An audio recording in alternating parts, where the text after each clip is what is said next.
Oke, perkenalan dulu. Nama saya Ino Julianto.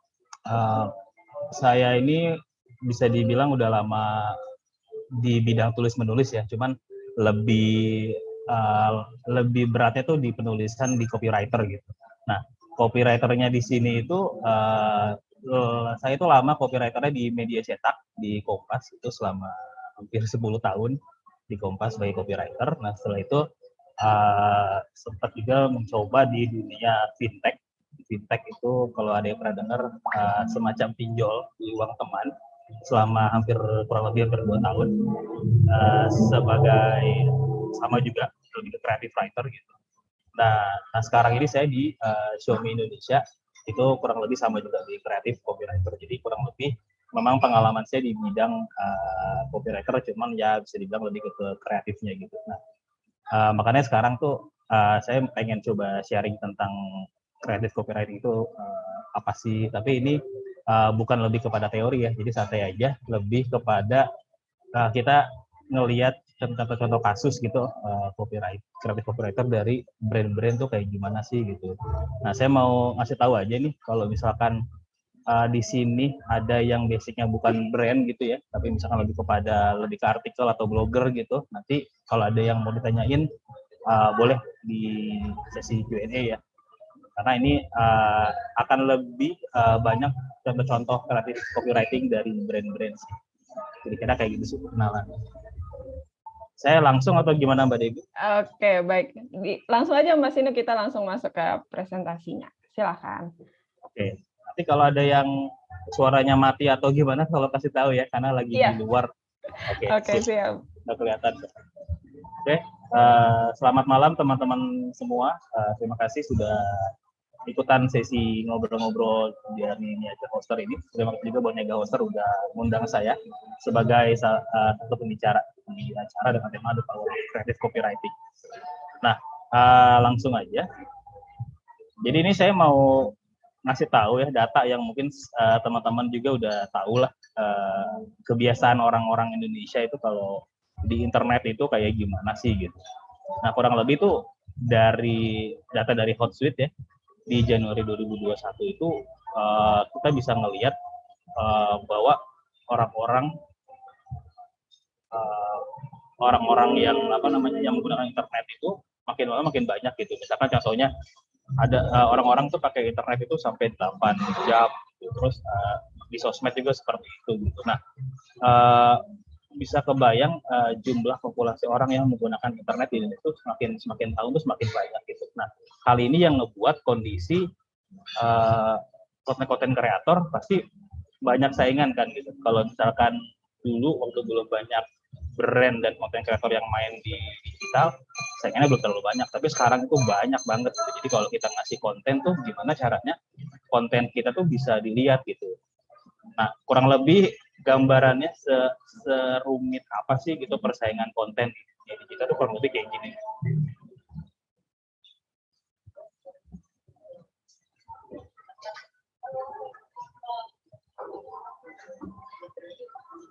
Nah, kurang lebih kayak gini. Ini yang dulu sempat rame ya si Gozali Everyday gitu. Nah, ini kita nggak ngomongin NSD di sini. Ini cuma mau ngasih tahu bahwa persaingan konten di dunia kita tuh seperti ini gitu, serumit ini, gitu, sebanyak ini gitu. Nah, gimana caranya konten kita tuh dilihat sama orang gitu, atau gimana caranya kita bisa mendelivery atau kayak ngasih konten kita biar konten kita diterima sama orang user. Gimana caranya biar konten kita tetap menarik di mata mereka, jadi mereka ngelihat dan mereka ujung-ujungnya adalah beli produk kita gitu kalau kita punya produk. Nah, inilah kenapa di malam ini kita coba ngobrol tentang creative copywriting. Nah, sebenarnya apa sih gitu creative copywriting? Sebenarnya nggak ada istilah atau ini ya atau metode yang pasti tentang apa yang disebut creative copywriting. Cuman intinya adalah creative copywriting itu adalah gimana cara kita menyampaikan konten atau copy secara kreatif agar target yang kita tuju itu tertarik dan ujung-ujungnya adalah akan convert ke sales, dia akan membeli produk kita. Nah, kira-kira ada 3 sih sebenarnya yang bisa kita lihat di sini ya, 3 hal yang bisa kita lakukan biar konten kita jadi kreatif, copywriting kita jadi lebih kreatif. Nah, di sini ada tell your brand story. Maksudnya di sini adalah kita tuh ngasih tahu brand itu dengan bercerita gitu. Terus deliver uniquely atau kita memberikannya secara unik konten kita, dan terakhirnya itu be relevant dan be seamless.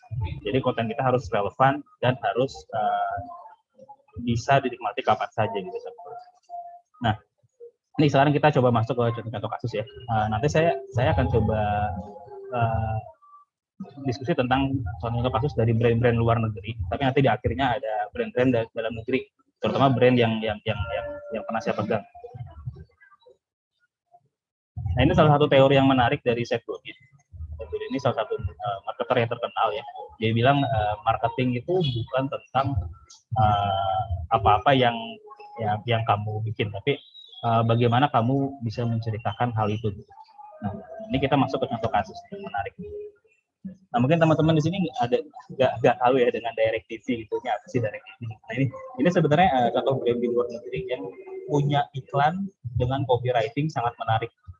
Dia tadi pakai tell your brand story. Dia iklannya dia itu sangat menarik, seolah-olah kayak bercerita sama orang, dan orang jadi tertarik melihat iklan itu sampai habis. Jadi kita lihat contoh video. Nah, ini kita coba menganalisis sedikit ya, direct TV itu punya problem apa sih gitu. Nah, teman-teman mungkin taunya Netflix gitu ya. Nah, kurang lebih direct TV itu ya punya kompetitor tuh seperti Netflix dan Dish Network di sini. Nah, kalau kita lihat di bagian bawah itu, problem si direct TV ini koneksinya pakai satelit. Jadi dia itu adalah digital provider yang pakai satelit. Nah, kalau pesaing-pesaingnya itu masih pakai TV kabel, jaringan pakai kabel, belum pakai satelit. Nah, untuk merumuskan sebuah ide kreatif copywriting, itu sebenarnya kita bisa punya cara seperti ini. Saya biasanya membentuk dengan 3 kolom seperti ini. Satu dari sisi brand, kedua dari sisi consumer, terus yang terakhir dari sisi ide kita tuh mau apa gitu. Nah, contohnya kalau direct TV ini, dia itu dari sisi brandnya dia punya keunggulan apa sih gitu. Terus konsumennya, penikmat TV streaming TV itu maunya apa sih gitu. Nah, terus yang terakhir itu ide tuh maksudnya kita bisa seliar mungkin ya, kira-kira ide kita mau apa nih biar tujuan konten kita tercapai. Misalkan gini, kalau si direct TV ini dari sisi brand, dia itu adalah TV on demand yang menggunakan satelit. Terus dia itu punya koneksi streaming yang premium. Nah, dari sisi konsumen itu biasanya pengen kalau nonton itu yang nggak ada streamingnya lancar, sama pastinya banyak pilihan channel TV-nya gitu. Nah, terus ini kita mulai ide-ide yang aneh-aneh itu di pojok kanan nih, ide. Misalkan pengen deh buat konten kreatif copywriting-nya pakai ala-ala film-film yang thriller gitu ya, agak-agak cekam, atau mungkin pengen deh kayak ala-ala detektif Conan, atau pengen ala-ala Doraemon, atau apapun itu. Ide itu bisa macam-macam. Nah, gimana cara kita, ini namanya kayak cocok logi sih, gimana cara kita menghubungkan antara brand yaitu apa yang kita punya, konsumen apa yang dibutuhkan sama konsumen, dan ide kita sedia mungkin apa. Dari ide ini kita bisa saling coba-coba dihubung-hubungin ya, kita cocokin. Misalkan ini nih, saya coba tarik panah dari TV on demand via satellite, dia ke konsumen pengen dia nggak ada buffering. Terus saya coba kasih panah ke thriller movie, itu coba tarik lagi ke bawah lagi, punya channel TV yang banyak. Nah, ini biasanya ide kayak gini adalah untuk langkah awal kita untuk mencari pendekatannya mau seperti apa. Nah, kalau dari sini kan berarti ide yang akan dieksekusi adalah thriller movie. Nah, inilah yang dilakukan sama si direct TV untuk kampanye mereka. Nah, dia tuh buat thriller movie dengan pendekatan tadi, tell your brand story. Dia tuh nyeritain brandnya itu pakai copywriting yang kayak bercerita, dan itu enak banget. Mungkin teman-teman bisa ngeliat videonya ya, saya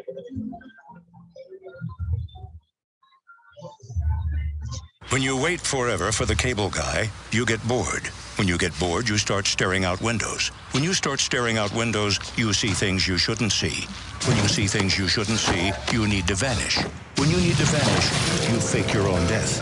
When you fake your own death, you dye your eyebrows. And when you dye your eyebrows, you attend your own funeral as a guy named Phil Shifley. Don't attend your own funeral as a guy named Phil Shifley. Get rid of cable and upgrade to DirecTV. Call 1-800-DirecTV.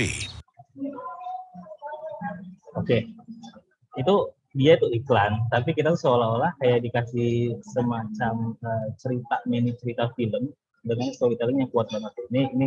Ini kopi yang ada di iklan tadi.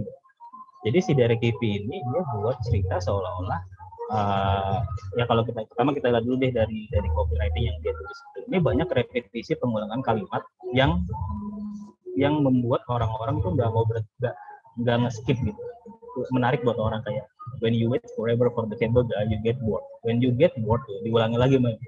Jadi repetisi ini si Derek TV pakai biar orang tuh merasa kayak tertarik gitu sampai endingnya kayak gimana nih. Apalagi ini pendekatannya movie thriller ya, cepat gitu. Jadi kurang lebih nih kalau saya bahasa Indonesia itu ketika orang ini nunggu tukang servis nih, listrik kabelnya rusak, dia bosan. Nah, ketika dia bosan, dia mulai ngeliat keluar jendela tuh.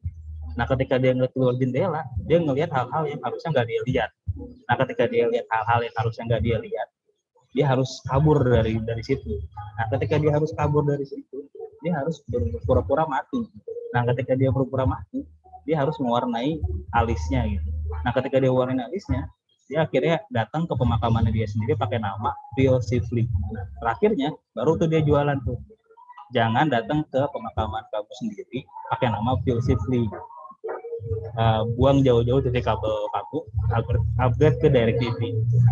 Si iklan ini jenius banget. Dia mau ngomong bahwa kalau TV kabel tuh lu banyak masalah gitu, streamingnya error lah, channelnya buffering mulu lah gitu. Sementara kalau pakai DirecTV karena dia koneksi satelit itu nggak ada tuh masalah kayak gitu. Karena kalau TV kabel itu punya masalah, kita harus nunggu teknisi datang, itu kita bisa bosan dan melihat hal-hal yang seharusnya nggak kita lihat. Itu intinya seperti itu.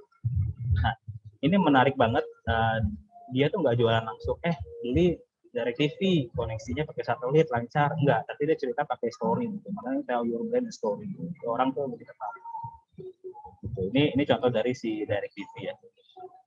Nah, pendekatan kedua, tadi kan kita udah tell brand story ya. Sekarang pendekatan kedua itu deliver uniquely. Jadi kita tuh harus bisa memberikan konten kita secara unik gitu. Karena tadi itu di digital itu persaingannya banyak banget. Gitu. Makanya kita harus gimana caranya bisa mendeliver konten secara unik. Nah, kita lagi-lagi masuk ke contoh kasus ya. Nah, ini Vienna. Vienna itu adalah nama negara ya, yaitu Wina di Austria. Dia itu punya tempat wisata. Nah, problemnya dia itu seperti ini. Di Wina Austria itu banyak review negatif tentang tempat wisata di sana. Ada yang bilang kecil lah, ada yang bilang nggak bisa main skate di sana gitu di Wina Austria. Dan mereka rata-rata ngasih bintang 1 gitu. Nah, ini seperti kalau kita kayak mesen makanan online gitu, terus kita nggak suka sama makanannya, kita langsung ngasih review bintang 1 ya. Atau ketika ke mana terus kita nggak suka sama tempatnya, kita ngasih di Google itu bintang 1. Nah, ini jadi permasalahan besar buat si kota di Austria di Wina ini. Gimana cara mereka narik turis gitu, sementara turis yang udah pernah sana pada ngasih bintang 1 gitu. Lagi-lagi kita coba pakai pendekatan tadi tuh, kita bagi jadi 3 brand, consumer, IQ. Nah, si Wina ini punya kelebihan sebagai brand adalah dia punya tempat-tempat yang menarik, dia punya banyak aktivitas yang menarik. Terus kalau konsumen tuh pengennya apa sih dari datang ke Austria tuh, pasti pengennya senang-senang, momen yang gak tenang. Nah, baru tuh kita masuk ke ide lagi tuh yang project yang paling kanan. Nah, coba kita buat ide apa ya, misalkan kita buat action movie ya seru, atau kita buat iklan aja, kita sebar di mana-mana iklannya. Ide ini yang sebenarnya diambil sama Vienna ini. Dia mau memanfaatin si rating orang tadi bintang 1 ke dalam sebuah iklan. Nah, emang bisa gitu rating bintang 1 malah diiklanin gitu, malah dijadiin sebuah iklan, ternyata bisa. Ini campaign yang dia pakai unrating Vienna dengan copywriting yang bagus banget. The best moment can always be rated. Jadi momen-momen terbaik tuh nggak selamanya harus bisa dikasih rating. Makanya dia pakai unrating Vienna. Kalau usah kasih rating ke Vienna. Nah, inilah aplikasi copywriting yang tourism dari Bina Austria lakukan. Ini kita bisa ngelihat ya, dari yang di pojok kiri itu Old dan UB gitu. Rated by Mike F. Jadi ini rating beneran dari orang namanya Mike. Dia bilang boring gitu selama dia ke Wina. Ini dia bilang boring dan dia ngasih bintang 1. Nah, rating dari orang yang beneran ini sama si Tourism of Wina ini yang mana diambil ya, dia menjadi S. Bintang 1 boring, tapi kemudian ditambahin visual danau yang sebenarnya gitu. Ini tuh sekaligus kontradiksi gitu, biar orang yang melihat maka sih boring sih, lihat deh danau itu bagus kayak gitu. Nah, ditambah diperkuat sama copywriting yang kreatif. So who decides what you like? Discover your own Vienna. Jadi siapa sih sebenarnya yang memutuskan apa yang harus kamu sukai? Kamu harus temukan sendiri gitu. Vienna versi kamu. Nah, ini ada beberapa contoh iklan yang dia buat nih, selain yang boring ini. Ini yang lainnya. Ada review dari orang, dia bilang the view is rubbish gitu. Katanya pemandangannya itu sampah gitu, jelek banget. Dan ini dari si Tom nih yang rating. Ternyata dia rating dari Tom ini ditambah visual tentang ya salah satu aktivitas di Vienna yang seperti ini gitu, dengan pemandangan yang dari atas cakep banget gitu. Nah, terus ditambah lagi tadi ya, so who decide what you like, discover your own Vienna. Pendekatan kayak gini menarik karena dia bisa nge-deliver secara unik gitu, dari rating-rating bintang 1 seperti ini, long is a mess, terus ditambahin sama pemandangan yang bagus. Nah, hal ini dilakukan sama brand lain juga ternyata gitu. Bagaimana rating jelek dari konsumen itu dijadiin ads. Nah, ini dilakukan sama Snowbird. Snowbird ini adalah kayak semacam area tempat wisata ski di luar negeri yang sama nih masalahnya. Dia itu banyak dapat bintang 1 dari orang-orang yang pernah berkunjung ke sana. Nah, ini kurang lebih kalau dibagi jadi 3 macam kayak gini ya. Secara brand tuh dia tuh punya tempat bermain ski tapi yang menantang. Terus dia punya pemandangan yang indah-indah. Terus kalau konsumen itu biasanya pendekatannya dia pengennya apa sih? Dia pengen senang-senang waktu main ski, atau dia pengen ya jalan-jalan yang nggak terlupakan. Nah, terus idenya lagi nih, kita menggodok idenya pakai apa ya? Video games atau film lagi atau apapun itu, atau review ads gitu. Ini kurang lebih idenya dia sama sih, dia manfaatin review ads dari orang-orang jadi iklan-iklannya versi dia. Ini bahkan dia tuh lebih jauh lagi, dia tuh sampai masang iklannya di digital gitu, Facebook segala macam kita lihat. Ini contoh yang iklan dia di majalah. Dia pakai visual tentang main ski di Snowbird, tapi pakai rating bintang 1 dari orang. Katanya too advanced gitu, terlalu sulit.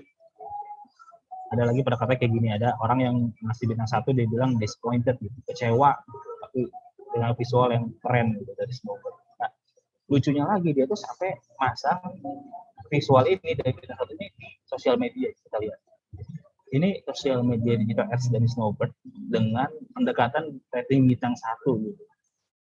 Dan ini ditambah pakai copywriting yang brilian gitu. Jadi dia pakai visual bintang 1, powder to deep, terus di captionnya juga dia pakai copywriting yang bagus gitu. Terlalu curam, terlalu dalam, terlalu banyak salju di Snowbird. Apa yang kamu dapat, apa yang kamu lihat itu apa yang kamu dapatkan gitu. Makanya datang deh ke Snowbird dan kasih rating sendiri gitu. Terus to advance juga gitu sama dia. Jadi dia tuh pintar banget ngemas rating 1 dari orang-orang, dari user dengan pendekatan yang unik. Nah, ini masuk ke ini ya, ke dalam negeri, atau tadi luar negeri pada nggak tahu gitu. Nah, Kompas tuh pernah juga, ini bukan saya yang bikin sih, cuma teman saya yang bikin. Nah, Kompas itu pernah membuat campaign yang lumayan menarik sih pendekatannya gitu. Ini waktu itu problemnya ini yang Kompas. Mungkin kalau teman-teman yang belum tahu, Kompas itu adalah media cetak yang lumayan lama di Indonesia dan terkenal dengan jurnalisme yang presisi. Jadi patokan gitu. Ibaratnya Kompas tuh jadi patokan orang untuk menjadi sumber lah gitu. di suatu ketika Kompas yang dikenal presisi itu sempat melakukan kesalahan lorem ipsum. Kalau teman-teman bisa baca tuh di sebelah Roger Federer tuh ada lorem ipsum. Lorem ipsum dolor sit amet. Lorem ipsum ini adalah sebenarnya template atau kalau di media cetak itu template ketika kita belum nulis kata-kata yang sebetulnya. Ini adalah template-nya gitu. Nah, uniknya adalah waktu itu dari bagian produksi lupa mengganti template ini gitu. Jadi ketika korannya sudah tercetak itu masih tertulis lorem ipsum. Nah ini sempat jadi rame pembahasan di mana-mana gitu. Kok apa media sekelas Kompas bisa salah sih gitu, lupa mengganti kayak gini. Nah ini kalau kita breakdown lagi, ini secara brand itu Kompas tadi ya, dia itu independen media, terus itu punya jurnalisme yang presisi, jadi akurat. Nah, konsumen itu pengennya tuh punya informasi yang terpercaya. Nah idenya apa nih, kita bisa ngapain nih apa namanya problem ini gitu. Nah, ada beberapa ide, misalkan coba aja kita bikin cerita pendek tentang apa sih lorem ipsum gitu biar orang-orang tahu, atau kita bikin permintaan maaf karena yang namanya media cetak itu kalau udah melakukan kesalahan harusnya ada permintaan maaf gitu kesalahan. Beda dengan media digital ya, biasanya media digital tuh kalau ada kesalahan tinggal ngedit langsung gitu. Nah, kalau media cetak itu agak susah karena udah dicetak, udah disebar kemana-mana. Nah itu harus pakai ralat, dan itu dicetak di koran edisi berikutnya permintaan maaf itu. Tapi ralatnya itu secara brilian ya menurut saya, Kompas itu menulis seperti ini. Nah, ini cara unik dari Kompas. Dia minta maaf sekaligus jualan kalau menurut saya. Jadi pertama dia minta maaf ada kesalahan yang terjadi, ada lorem ipsum. Nah, ujung-ujungnya karena ini rame di mana-mana dibahas sama orang jadi dapat lorem ipsum, juga sekalian aja.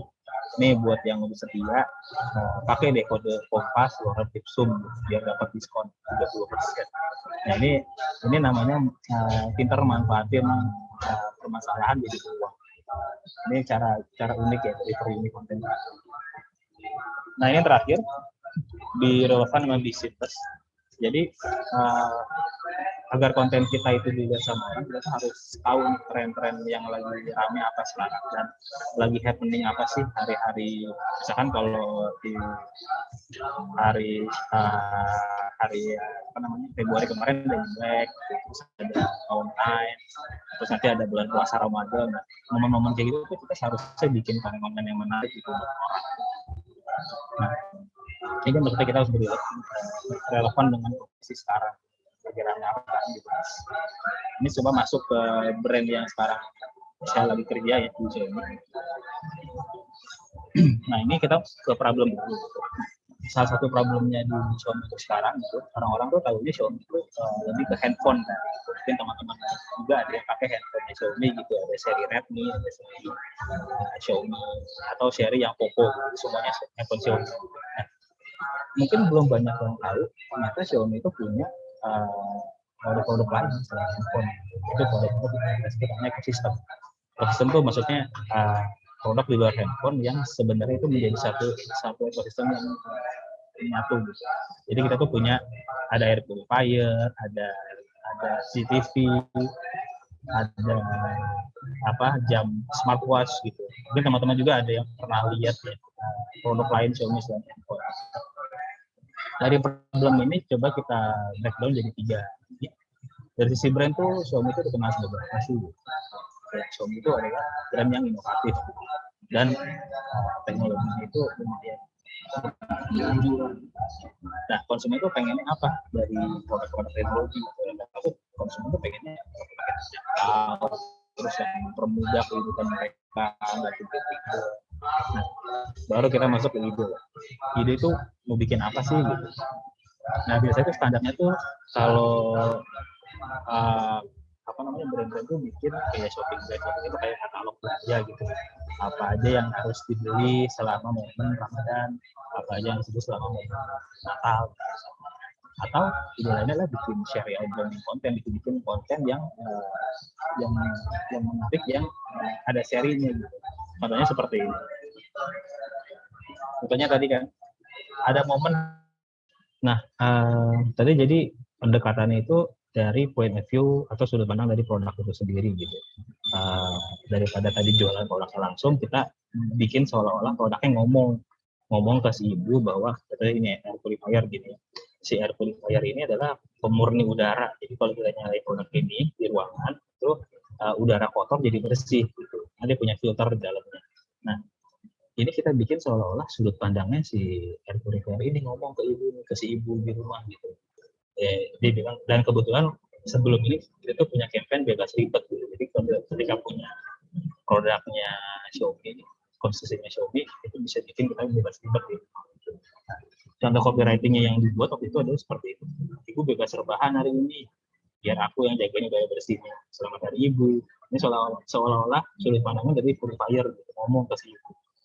Nah, terus ada lagi sudut pandang dari si Mi Robot. Mi Robot ini adalah alat buat kayak semacam dia tuh nanti akan muter-muter, dia akan ngebersihin debu-debu secara otomatis gitu. Jadi kopi yang dibeli waktu itu adalah ibu bebas me time hari ini, biar aku yang bersihin rumah sama dari ibu. Nah ini bisa teman-teman lihat di sebelah kiri itu ada bebas ribet, itu campaign kita untuk ekosistem. Nah contoh lain adalah seperti ini. Ibu bebas kopi maraton hari ini, biar aku yang masak sama dari ibu.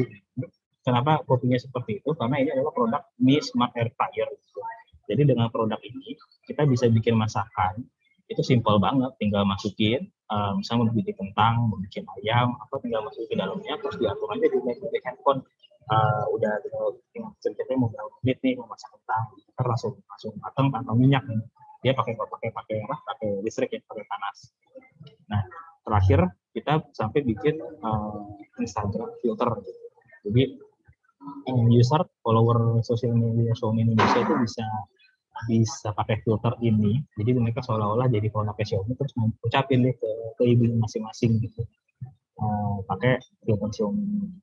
Nah, terakhir kita juga ngasih pendekatan video sih. Video sama sih. Angle-nya itu dari produk Xiaomi ngomong ke ibu gitu. Nah, ini copywriting-nya juga lumayan berperan di sini. Gimana caranya bikin copywriting yang seolah-olah ini orang si Mi Robot ini atau pembersih debu yang akan jalan-jalan di sekitar rumah ini biar seolah-olah ngomong sama ibu gitu, nggak aneh gitu. Makanya di awal kita pakai seperti ini.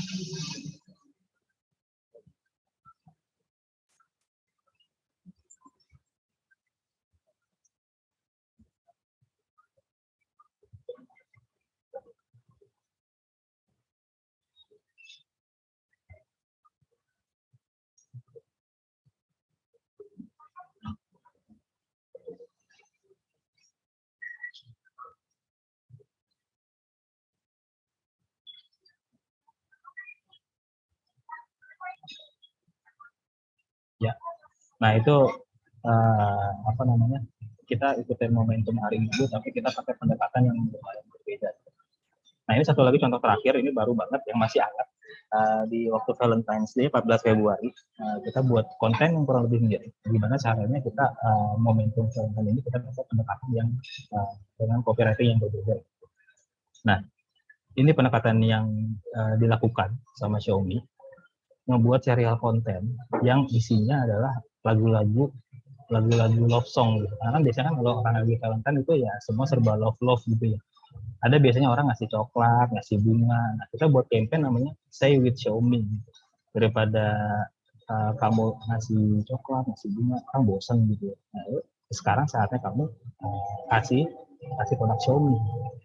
Karena kita lagi ada promo juga waktu itu kan. Nah, Say with Xiaomi ini kita terjemahin ke dalam kopi di visual seperti ini. Nah, kalau teman-teman yang tahu nih ya, ini sebenarnya ada dari penggalan lagu, kayak lagi ngomongin Midi Stick gitu ya. Ini sebenarnya lagunya Sam Smith yang When You Stay With Me. Ini kita tweak aja, stay-nya jadi stick, depannya ngomongin Midi Stick, jadi When You Stick With Me gitu. Terus yang sebelah kanan ini bukan dari lagu sih, cuma dari orang-orang udah tahu biasanya yang benar adalah Love at First Sight. Nah ini kita tulis Love at First Light karena yang kita jual di sini adalah Redmi Watch 2 Lite. Nah semua pendekatan ini selalu konsisten, kita selalu mencantumkan hashtag Say with Xiaomi sama periode campaign-nya 14, 17, dan Happy Valentine. Nah ini contoh konten lainnya. Ini lagu yang terkenal juga, Just the Two of Us, kalau teman-teman tahu. Nah ini di tweak kopinya Just the Two of Buds. Buds itu mengacu kepada produknya itu sendiri, Red Buds Pro gitu. Terus yang terakhir ini adalah produk yang air purifier yang bikin udara jadi segar, jadi fresh. Makanya kopinya adalah fresh is in the air. Biasanya kan yang terkenal adalah love ya, love is in the air. Kita tweak kopinya jadi fresh gitu. Nah, ketika semuanya udah dikeluarin, kita bungkus semuanya ke dalam satu album gitu, namanya Everlasting Love Xiaomi atau Share with Xiaomi tadi. Di set A-nya itu ada kopi-kopi yang tadi udah kita lihat ya, di set B juga begitu. Nah, ini tuh kita terjemahin ke dalam email marketing, sama kita taruh di sosmed sebagai shopping guide gitu. Nah, ini contoh dari pendekatan yang direlevan di sini. Jadi manfaatnya momen-momen yang lagi happening, kita coba tapping konten yang menarik. Nah, ini sebagai bonus nih terakhir dari saya sebelum ke Q&A, kan sebentar lagi ada momen Ramadan ya, Lebaran gitu. Nah, kalau teman-teman lagi megang brand atau punya konten sendiri gitu ya, akan menarik kalau misalkan bikin hal-hal yang menarik buat brand teman-teman gitu. Misalkan dulu saya pernah di Uang Teman, saya dulu karena Uang Teman itu adalah pinjol gitu ya, pinjaman online yang biasanya berhubungan sama kalau butuh pinjaman, pinjam di Uang Teman gitu kan. Itu karena lagi bulan Ramadan, pendekatan yang dilakukan adalah pakai konten-konten yang nostalgia, yang orang-orang tahu, yaitu kalau teman-teman tahu kan suka ada kaleng kongguan yang bapaknya itu entah kemana nggak ada, itu sering banget kan dipakai sama brandnya. Kita kurang lebih pakai pendekatan kayak gitu, cuma lebih main di kopinya gitu. Jadi seperti ini bonus aja ya karena mau Ramadan. Nah dulu di Uang Teman tuh buat kayak gini, ala-ala kaleng kongguan visualnya. Ini ngedit sendiri teman desainer di Uang Teman. Kalau itu kopinya adalah kita ngebuatnya kiri kanan. Yang sebelah kiri itu adalah dengan kopi makanan ala raja puasa hari keempat, karena biasanya kan kalau awal-awal puasa tuh makanannya mewah tuh, ada sate padang, nasi goreng, ada pizza, ada apa, karena awal-awal puasa kan. Nah terus sebelah kanannya kita kasih visual yang cuma ada Indomie, telur, terus mukanya udah pada muka sedih gitu. Nah kopinya kita perkuat dengan yang tadinya makanan ala raja, sekarang jadi makanan ala kadarnya, sama-sama ala gitu, tapi yang kiri itu ala raja, yang ini ala kadar. Dan puasanya ini puasa hari ke-4 atau hari terakhir. Karena ini adalah momen-momen ketika biasanya menunya itu udah seadanya di rumah. Nah, tap in ke brandnya adalah ketika di hari ke-24 biar kamu nggak makannya ala kadarnya, makannya pinjam ke uang. Jadi kayak gitu waktu itu message-nya yang kita sampaikan. Nah, ini cuma contoh konten untuk Ramadan tuh kita bisa kasih pendekatan kayak gini, nostalgic gitu, yang orang-orang tahu dan relate gitu. Puasa awal-awal pasti makanannya banyak, terus puasa-puasa akhir pasti makanannya cuma seadanya.